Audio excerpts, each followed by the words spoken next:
I am featured on an amazing summit called the Intrabiz Summit alongside Dr. John D. Martini, Sharon Lecter, Evan Carmichael, Rob Moore, Les Brown, Brian Tracy, 30 of the world's leading industry authorities over a 3-day period, November 25th to November 27th. And it's all going to be about how to rise to thrive going into 2021. So looking forward to seeing that. It's free to join. If you want to pre-purchase some of the audio recordings, use the promo code INTROAS10, INTROAS10, and we'll see you on the Intrabiz Summit. Take care. Bye-bye. This is the Game Changers Experience. Deep dive conversations with leading business disruptors, Olympic athletes, celebrities, entrepreneurs, and influencers from around the world. This show will teach you insights about the winning principles in mindset, productivity, marketing, branding, entrepreneurship, business strategy, and more.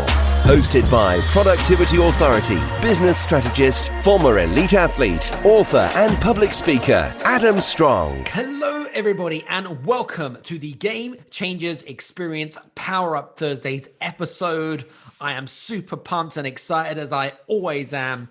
And, really interesting, actually. Firstly, I just wanted to share my appreciation and gratitude to each and every single one of you listening in, because according to listennotes.com, if you know what listennotes.com is, go to that website, Listen Notes, and type in the Game Changers Experience. As you know, we launched at the back of the end of June 2020 of this year, and we've already hit the top 5% of podcasts globally. So I just want to say thank you so much for the support and all of the amazing reviews that you've given this podcast. So I just want to share my appreciation and gratitude to each and every single one of you guys. So today, a new subject, a new topic. And what we did actually, as you know, some of you know, and some of you are already part of our Facebook group, which is facebook.com/become a game changer.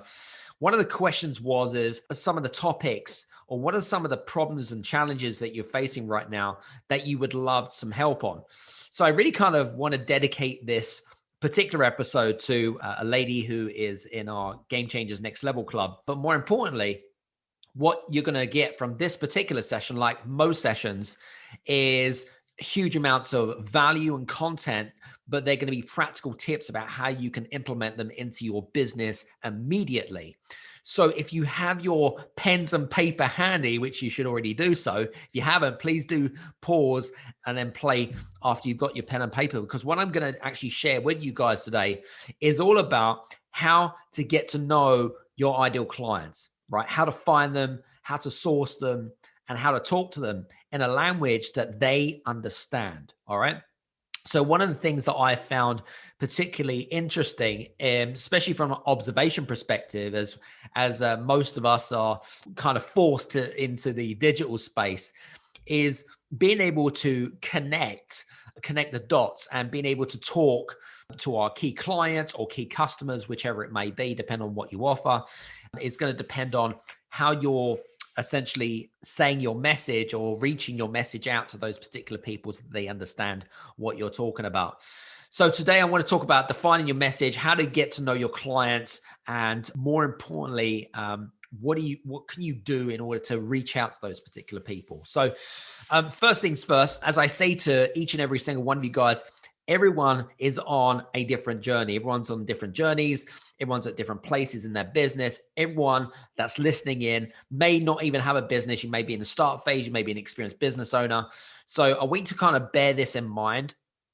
But what I am going to give you is the things that I am going to give you today is we're going to go in depth and detail about how you can get to know your clients on a much more deeper and emotional level. And I think this is really important. And it's important purely because if you understand the psychological factors and basis of your clients and your customers, then guess what? You can connect with them on a much more deeper rather than superficial level. And again, this is all around positioning as well, positioning yourself as a business owner and as an entrepreneur. But more importantly, it makes you look like you are the expert in what you do. And that's what we're going to talk about today. So getting to know your market. Well, before even getting to know your market is we've got to go back to what I call core foundations, right? I want you to write down a list of things of the results that you deliver to your clients. All right. What are the big results? What's some of the reasons why some of your clients or your customers actually work with you or buy from you? Okay. Whether it be a service or a product, it doesn't really matter. I want you to think about what are the results that they are seeking for and why is it that they bought from you. If you don't know this information, what I would endorse you to do highly is to actually go back to your clients and customers that are either regular ones or bought in the past, and actually to find out the reasons why they purchased from you. What was it that they were looking for? And what was it that they saw? Because, and this is really interesting, perspectives. You may have a perspective or an ideology in your head that, the reason why you create your business or why you've created something certain, but they may have a different perspective, because unless you are a mind reader, and last time I looked, most of us are not. In fact, all of us are not mind readers. Rather than just jump to conclusions and base your facts on assumption, is to actually ask your clients and customers. It's so important to do that. A little bit of market research. So the other thing that I wanted to kind of highlight as well is to talk a little bit about problems as well.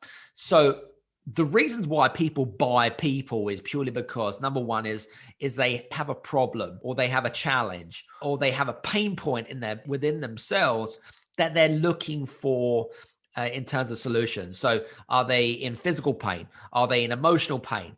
Are they struggling with their businesses? Are they worried about something that keeps them up at night? So are we to make a list of all the things, of the reasons, of some of the problems and challenges and pain points of why your clients and your customers, what is it that they're looking for? What is it that really, what is it that they're complaining about? And I want to, again, don't jump to conclusions, all right? Don't base your facts on just assumptions. I really want you to do, if you're not sure about this, do some market research. And there are some great ways to do that. Again, contribute in Facebook groups, contribute on LinkedIn, run some polls, put together a really basic Google Forms questionnaire, offer a prize draw or something in return, so that if you're seeking out information, give something in return, or you give some value on whatever it is. It's a great way to break the ice and have conversations with people. So I think it's really, really important. The other thing is, you're writing down all the pains of what your clients have. Well, think of the opposite to pain. Well, the opposite to pain is pleasure. What is it that they can achieve in terms of their pleasures that's going to help fix their pain, right? So that's kind of like opposite thinking or reverse psychology. If I have these pain, what is the pleasure? All right. So pain and pleasure, super important. Once we've established what those problems, those challenges, and those pain points of our clients and what they need, okay, now I can start to define who is it that I'm actually talking to? What language do I need to speak to? What are the things that I need to do, or where do I need to go seek in terms of those ideal clients? Well, for some of you guys, you may have different avatars. You probably heard that word before, or different markets or different types of clients, and whatever it is. And so the way that you do this is going to be different from different people. So in the way that in my business, for example, we mainly work with professional business owners or purpose-driven, entrepreneurial, creative thinkers at the six-figure stage. Those are kind of generally where we're at. However, there are also other smaller pockets of different clients that we work with, as an example. So who are the different types of clients that you work with? I want you to think about one particular client that you have in mind, okay? Have a picture of them. And the best way to kind of start with is actually, number one is look through magazines and newspapers, but also look on Google Images where you can actually print off their face. Once you've got some pictures of who your ideal clients look like, all right, then you can start putting them up on the wall. Because when you look at a picture or look at an image, imagine being able to actually speak to them on a level that they understand you. All right. So I think, and this is great from a collage perspective, right? But just kind of getting your ideas about who those people are. So what do they look like, right? And what do they look like? So what are their ages? Are they mainly male? Are they mainly female? Where are they located in the world? Are they American? Are they European? Are they Australian? Are they Asian? Whatever it might be. What are their ages? So, rather than sort of saying you are skilled in being, I don't know, the best business coach between the ages of 20 for everybody. Everyone says that, right?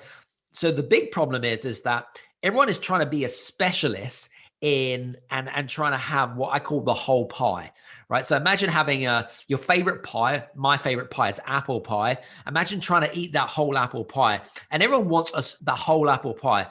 What you need to do is you need to really kind of drill down and get an understanding that actually you don't really need the whole pie. What you need is to be an authority or an expert in a smaller piece of that pie. So if you was to be a dominant expert or seen as an expert authority in a smaller piece within that pie, that's all you need, is that little tiny 1% of that pie. And guess what? You're seen as an expert authority. And then you can, again, grow and scale from that. So what are their ages? What are the sex? What is their occupation? What do they do on a day-to-day basis? What do they do job-wise? Do they run their own businesses? Again, we talked about pain points, problems, and challenges. What are their pain points, problems, and challenges? Do they have a family? Okay. Do they have any children? Do they have a wife? Or are they single? Are they retired? I was going to say, if so, what are their ages? What are the children's ages? What is the person that you're speaking to? What is their interests? What are their hobbies? Do they play golf, right? Or at weekends, do they go out, road racing, for example, on a bike? What are their interests? What gets them fired up? What is their passions in life? Is it that they go down the local social club, for example? Are they part of a community? All right. Think about their lifestyle. Okay, so think about what they do after work, what they do before work. What does their actual, day look like? Their typical day look like? Is it that they go into the city? And if so, how do they get there? Do they go by car? Do they go by train? What newspapers do they read? Do they read newspapers? Do they read trade journals or magazines? And if so, which ones do they read? Are they the typical types of, are you targeting executives as an example? And if so, do they like to watch or read TV shows like Dragon's Den as an example, or Shark Tank? In terms of memberships, are they members of golf clubs or bowls or tennis clubs or whatever it might be? Who are their associations? Who do they hang out with? What are the typical types of people that they hang out with? Why do they hang out with those people, right? And what makes them happy and fulfilled? Now, these are a lot of questions that I'm asking you right now, okay? And you're probably thinking, well, hang on, Adam, I'm getting a little bit overwhelmed here. Where is it that I need to really start?